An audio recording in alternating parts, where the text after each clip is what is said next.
Hello. അപ്പൊ ഇതാ guys, ഇന്ന് ഒരു തിരക്കുള്ള ദിവസമാണ്. വേഗം വേഗം ഫുഡൊക്കെ കഴിച്ചു. ദോശയായിരുന്നു, അത് കഴിഞ്ഞ് പലഹാരം കഴിച്ച് അങ്ങനെ ചായ കുടിച്ചു കഴിഞ്ഞാൽ പലഹാരം കഴിക്കുന്ന ആരെങ്കിലും ഉണ്ടോ ഗൈസ്? പിന്നെ ഞങ്ങളൊരു ബസ് പിടിച്ച് നേരെ പോകുന്ന ഡോക്ടറെ കാണാനാണ്. മുഖത്തൊക്കെ എന്താണെന്ന് അറിയില്ല, ഒരു ഇറിറ്റേഷൻ ഒക്കെ വന്ന് പിന്നെ അവിടെ നിന്ന് ഒരു മണി 2 മണിയായപ്പോൾ ഞങ്ങൾ അവിടെ നിന്ന് രക്ഷപ്പെട്ട്. അപ്പം ഞങ്ങൾക്ക് വയറ് വിശക്കുന്നേന്ന് പറഞ്ഞ് കുറേ നേരം കരഞ്ഞു.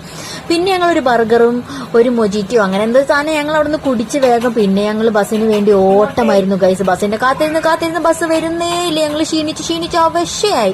പിന്നെ ഞങ്ങൾ വീട്ടിലെത്തി. ലലുസിനെ കൂട്ടാണ്ടാ പോയത്. അപ്പൊ അവന് കുഴപ്പമൊന്നുമില്ലായിരുന്നു. പിന്നെ അവനെ വന്നിട്ടില്ല. എന്റെ സ്നേഹപ്രകടനാണ് ഗൈസ് നിങ്ങൾ കാണുന്നത്. പിന്നെ അവനെടുത്ത് വേഗം മാറ്റി. പിന്നെ ഞങ്ങൾ അവനെ വാക്സിൻ വെക്കാൻ പോവാണ് ഗൈസ്. സൂചി കുത്താൻ പോവാണ്. ഈ ചിരിയും കളിയൊന്നും വരുമ്പോ ഉണ്ടാവില്ലല്ലോ എന്ന് ആലോചിക്കുമ്പോ ആ ഒരു സങ്കടം എനിക്ക് കാണുന്നുണ്ട് ഗൈസ്. പിന്നെ ഞങ്ങൾ അതിന്റെ ഇടയ്ക്ക് കയറി ഒരു ഷവർമ്മ കഴിച്ച് നല്ല വിശപ്പുണ്ടായിരുന്നു ഗൈസ്. അങ്ങനെ ഞങ്ങൾ വേഗം അകത്താക്കി ഞങ്ങൾ വേഗം ഡിസ്പെൻസറിയിലേക്ക് ചെന്നു ഗൈസ്. കുത്തുന്നു കരയുന്നു